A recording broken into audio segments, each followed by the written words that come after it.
Coastal Commission's March decision to phase out off-highway vehicular access at Oceano Dunes. Plus, we'll take a look at what Cal Poly is doing to celebrate transfer students. And an oil spill in Huntington Beach has raised concerns for the state's oil dependence. Broadcasting from Swanson Studios, you're watching Mustang News. Hello and thank you for watching Mustang News TV. I'm Ava Kirshner. And I'm Brady Caskey. Let's take a look at our top stories for this week. An entire week of festivities and community building has been dedicated to welcoming transfer students to Cal Poly. Reporter Ava Kirshner has the story. Every third week of October, the National Institute for the Study of Transfer Students puts on National Transfer Student Week, and Cal Poly's Transfer Center is not missing out on the celebration. The 5 days are filled with events made to increase awareness of campus resources and put transfer students in touch with their advisors. Transfer Center Coordinator Heather Domanowski says her biggest goal for the week is to help transfers make connections on campus. Transfer community. I think we hear a lot from transfers, how do you find friends, or the quarter system is so fast-paced, and so I'm in my classes. And so really at the end of the day, my number one priority is just how to help transfers find community. And student assistant for the Transfer Center, Amir Zubaidi, says that having community makes all the difference. Just having the Transfer Center, I think, is really important as a transfer student because although you're still part of the Cal Poly community, it is an inherently different experience. Governor Gavin Newsom recently signed several bills making the transfer process from community college to a university easier.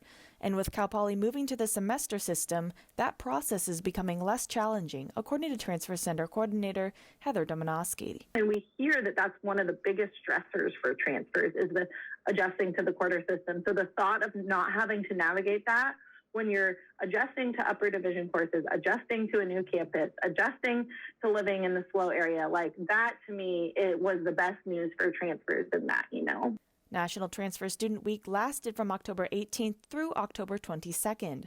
To learn more information about the events and the Transfer Center on campus, visit the website transfercenter.calpoly.edu. For Mustang News, I'm Ava Kirshner. The Transfer Center has more events planned throughout the rest of the quarter. The center can be found in room E30 in Building 52 on Cal Poly's campus. Months after the California Coastal Commission voted to phase out off-highway vehicle access at Oceano Dunes, the issue still remains a hot topic. Reporter Sophie Lincoln has more on the latest violations of the decision and how both sides of the controversy feel about it.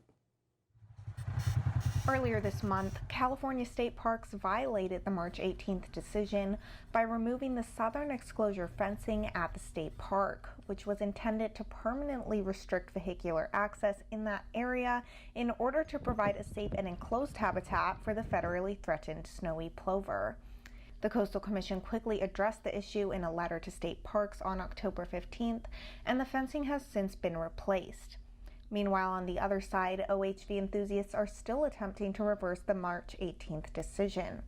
Nonprofit OHV advocacy group Friends of Oceano Dunes filed its fourth lawsuit against the decision on October 5th, this time alleging that the Coastal Commission violated its own regulations when it purported to adopt revised findings. They're basically what they're trying to do is fill in the gaps. They didn't do a good job in their March 18th hearing, so they had another hearing with revised findings to try to fill in those gaps that they missed, and they're not allowed to do that.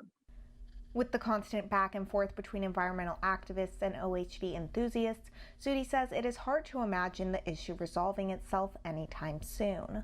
Now, if state parks, the Coastal Commission, Air Pollution Control District, or any other entity tries to take shortcuts in their effort to close this area to those who was promised, then there's going to be continued legal battles that are going to ensue.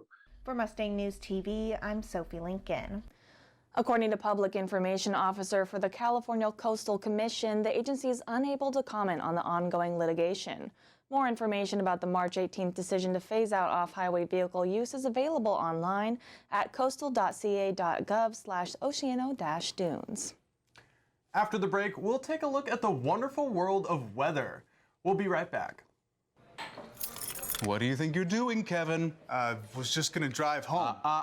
There are several warning signs present that you shouldn't be driving. Like hearing voices? Like your text-to-emoji ratio? Oh man, the selfies. Selfie. Nailed it. We all have warning signs that let us know that we're probably not okay to drive. Mine is pretending to be your subconscious. Craig, come on man, let's split a ride home.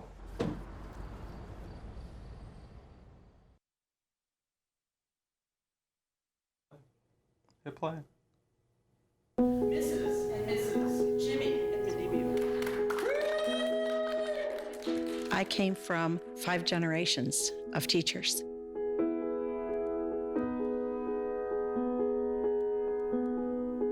Losing my job was the bottom falling out of my world.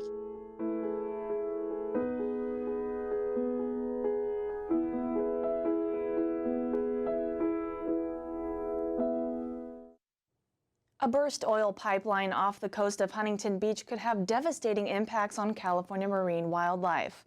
While the oil spill hasn't made its way up the coast, it has raised concerns over California's dependence on oil. California is the 7th largest producer of oil in America, with San Luis Obispo making over 1,300 barrels of oil every day, according to the San Luis Obispo County website. Professor of Environmental Law at Cal Poly, Dr. Anastasia Telesetsky, says that California relies on the industry. And there is a question, is this the future of California? If we continue to have, the industry, playing the kind of role that it's been playing. I mean, California is built on oil in many respects. California has introduced requirements for all electric cars by 2035, but Dr. Telesetsky says more needs to be done. While the total damage of the spill remains to be seen, it is not expected to significantly impact local waters. And now let's go to Amanda Wernick for this week's weather forecast. Amanda? Hello everyone, I'm Amanda Wernick with this week's weather forecast. After some showers yesterday, temperatures are slightly rising here in San Luis Obispo. Today you can expect sunny skies with a cool high of 69. And as for tonight, it looks like clear skies with a low of 54 degrees. Today's the day to wear your favorite sweater. You can expect slightly breezy weather with winds blowing at around 10 to 20 miles per hour. And now let's head on over to our beloved Central Coast beaches.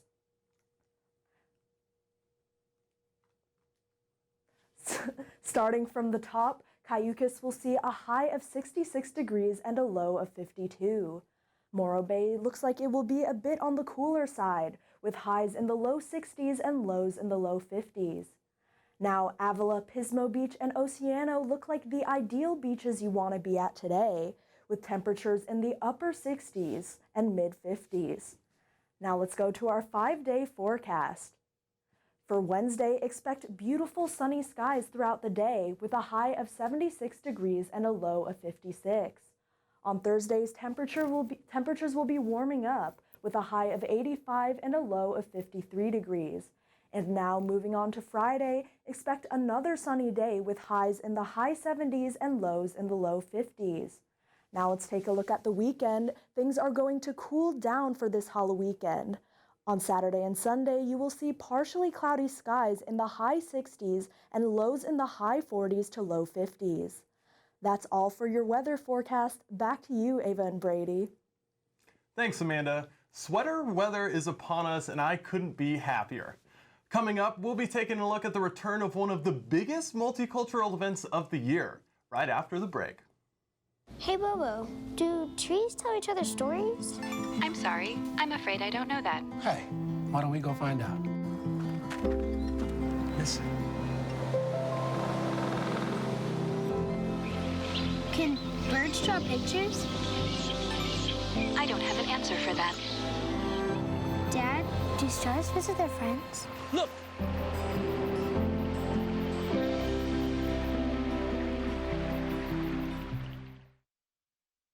I was 0.5 credits away from completing high school, and I didn't do it. My support team never stopped pushing for me to be better because they knew who I could become as a person.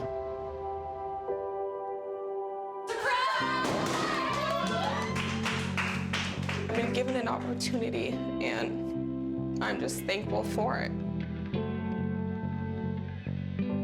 Find free adult education classes near you at finishyourdiploma.org.